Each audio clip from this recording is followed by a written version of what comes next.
Welcome all of you. In this video lecture, we will discuss about the microscope and basics part of microscope and the functions of microscope. In this microscope, there are different parts. First of all, we discuss the parts of microscope. When we discuss the microscope, first of all, why we need to use microscope.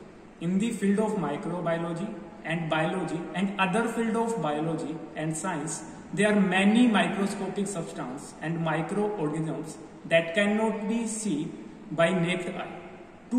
These microscopic substances and microorganisms can be visualized with the help of microscope.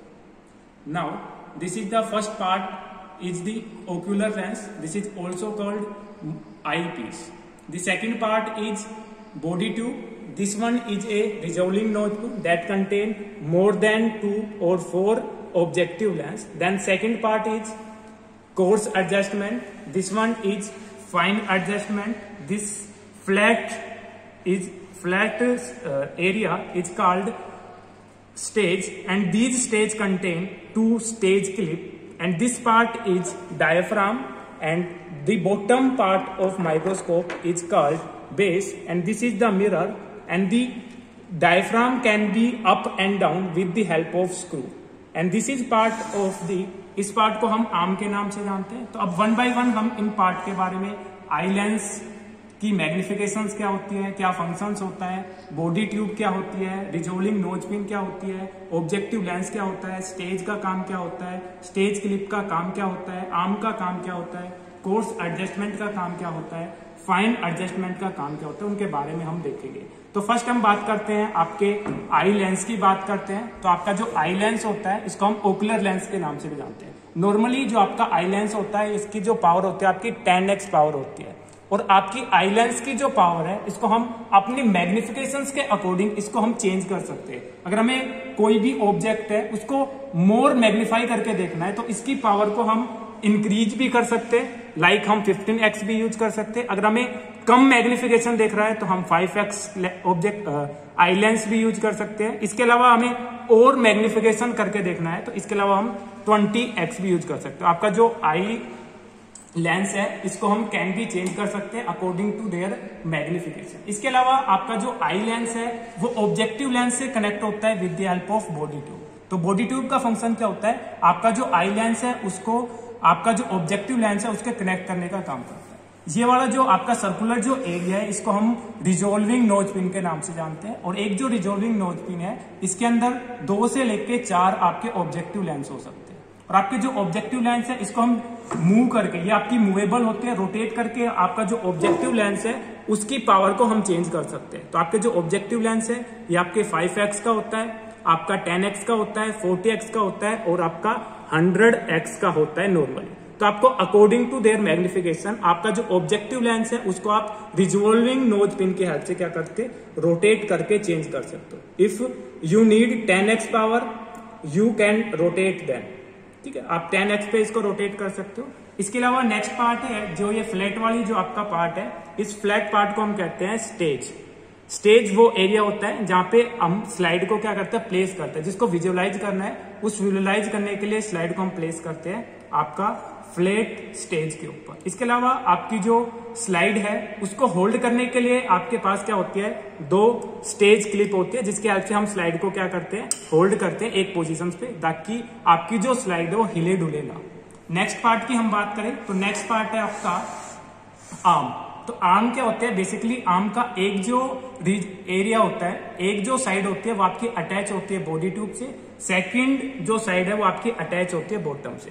तो arm का function क्या होता है, आपकी जो body tube है उसको support provide करता है और आपकी आर्म के साथ अटैच, आपकी जो लोअर जो आपका बेस है उसके साथ अटैच होता है. इसके अलावा जो आपका आर्म का फंक्शंस की हम बात करें तो आर्म का फंक्शंस क्या होता है, आपका जो माइक्रोस्कोप है इसको कैरी करने के लिए, अगर एक प्लेस से दूसरे प्लेस पे अगर हम लेके जाते हैं तो इसको कैरी करते हैं with the help of arm.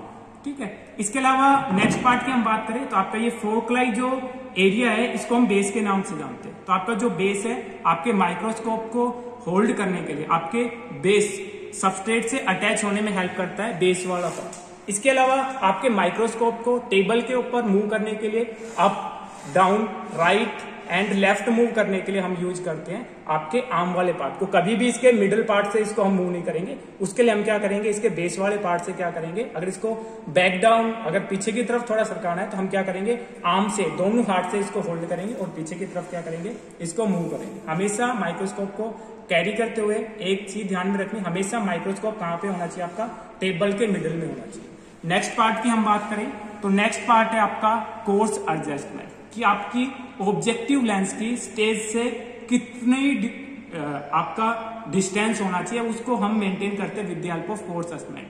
अगर आप कोर्स एडजस्टमेंट को राइट हैंड साइड में क्लॉकवाइज डायरेक्शन में मूव करोगे तो आपके जो ऑब्जेक्टिव लेंस है वो आपके नियर टू स्टेज मूव करेंगे। अगर इसको आप एंटी क्लॉकवाइज मूव करोगे तो आपका जो ऑब्जेक्टिव लेंस है वो आपके स्टेज से अबोव डायरेक्शंस में क्या होगा, आपका मूव होगा। अगर आप क्लॉकवाइज डायरेक्शंस मूव कर रहे हो तो आप क्या करोगे, आपके जो ऑब्जेक्टिव लेंस है वो नियर दी स्टेज होंगे, और आप एंटी क्लॉकवाइज मूव कर रहे हो तो आपका जो स्टेज से आपका ऑब्जेक्टिव लेंस है वो आपका क्या हो रहा है, दूर जा रहा है, फार जा रहा है। तो आप कोर्स एडजस्टमेंट से आपकी स्लाइड से कितना आपके ऑब्जेक्टिव लेंस का डिस्टेंस रखना है वो with the help of course adjustment करते हो। आफ्टर दी कोर्स एडजस्टमेंट आप क्या करते हो, फाइन ट्यूनिंग के लिए, बेटर रिजोल्यूशन के लिए हम क्या करते हैं, उसके फाइन एडजस्टमेंट का यूज करते हैं। लास्ट में फाइन एडजस्टमेंट का यूज करते हैं और इसके अंदर कुछ वैल्यूज है। मैक्सिमम अगर हम रिजोल्यूशन की बात करें तो मैक्सिमम रिजोल्यूशन मिलता है हमें 25 के ऊपर, ठीक है। तो बेटर रिजोल्यूशन के हम क्या करेंगे, इसको फिक्स करेंगे 25 के ऊपर। नेक्स्ट पार्ट की हम बात करें तो नेक्स्ट पार्ट होता है इसके अंदर आपका डायाफ्राम। डायाफ्राम का फंक्शन क्या होता है, आपकी जो रे ऑफ लाइट है उस लाइट को कंडेंस करने का काम करता है, ताकि आपका जो ऑब्जेक्ट है, आपकी जो लाइट है वो ओनली ऑब्जेक्ट के ऊपर फॉल हो।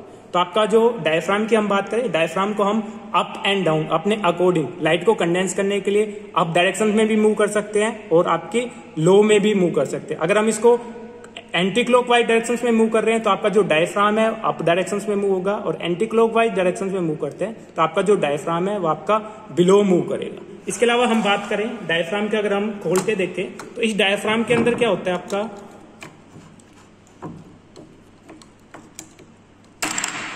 ठीक है, डायफ्राम के अंदर क्या होता है आपका मिरर होता है। इसको आप क्या करते हो, इसके स्लाइड करके आप क्या कर सकते हो, आपकी जो रे ऑफ लाइट है उसको कंडेंस कर सकते हो, ठीक है। अगर आपको एक पॉइंट पे करना है तो आप इसको क्या करोगे, बिल्कुल क्लोज कर दोगे ताकि आपका जो ऑब्जेक्ट है ओनली ऑब्जेक्ट विजुअलाइज हो। तो इसको आप क्लोज और अप भी कर सकते हो। कंडेंसर की हेल्प से आप क्या करोगे, लाइट को क्या करोगे, एक पॉइंट पे क्या करोगे, फॉल करोगे, ठीक है। नेक्स्ट हम पार्ट की बात करें तो नेक्स्ट पार्ट होता है आपका मिरर, ठीक है। मिरर क्या होता है, आपका सोर्स ऑफ इल्यूमिनेटर्स होता है, लाइट का सोर्स होता है। तो लाइट का सोर्स में भी इस माइक्रोस्कोप की बात करें तो आपका ये लाइट कंपाउंड माइक्रोस्कोप है, जिसमें आप सनलाइट का यूज करके क्या करते हो, अपने ऑब्जेक्ट को विजुअलाइज करते हो। तो मिरर को आप एडजस्ट कर सकते हो जिस डायरेक्शन से में आपकी लाइट है, ठीक है। तो आप up down right and left जिस डायरेक्शन में आपकी रे ऑफ लाइट आ रही है उस डायरेक्शन में इसको क्या कर सकते हो, मूव कर सकते हो। इसके अलावा अगर आप लाइट ऑफ एडजस्टमेंट को एडजस्ट करने के लिए आप आर्म को क्या कर सकते हो, अप एंड डाउन कर सकते हो, ठीक है। आप अप करके आपकी जो रे ऑफ लाइट है, जिस डायरेक्शन में आपकी रे ऑफ लाइट है उस डायरेक्शन में इसको क्या कर सकते हो, मूव कर सकते हो। ये वाला जो माइक्रोस्कोप की हमने स्टडी की है ये आपका क्या है, मोनोकुलर लेंस है। मोनो ओक्यूलर लेंस क्यों कह रहे हैं, मोनो का मतलब होता है वन, तो इसके अंदर जो आई पीस होता है एक सिंगल आई पीस होता है, डेट्स वाई इसको हम क्या कह रहे हैं, मोनोक्यूलर लेंस कह रहे हैं।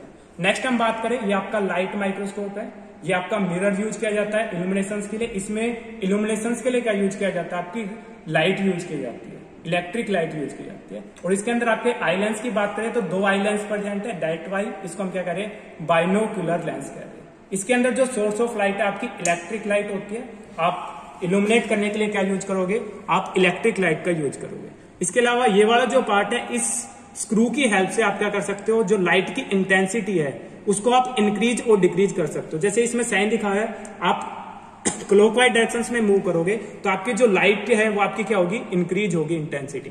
अगर आप एंटी क्लॉकवाइज डायरेक्शन में मूव कर रहे हो तो आपकी जो लाइट की इंटेंसिटी है वो आपकी डिक्रीज होगी। तो इस स्क्रू की हेल्प से आपकी जो इल्यूमिनेटर्स है उसकी लाइट को आप क्या कर सकते हो, इंक्रीज और डिक्रीज कर सकते हो। बाकी जो फंक्शंस की बात करें, पार्ट्स की बात करें, सेम पार्ट्स होते हैं आपके आई लेंस, आपका body tube, resolving nose tube, आपके ऑब्जेक्टिव लेंस, ठीक है। ये आपका कोर्स एडजस्टमेंट होता है जो आपके स्लाइड का डिस्टेंस आपके ऑब्जेक्टिव लेंस से कितना होता है उसको मेंटेन करने के लिए यूज किया जाता है। इसके अलावा फाइन एडजस्टमेंट होता है आफ्टर दी कोर्स एडजस्टमेंट।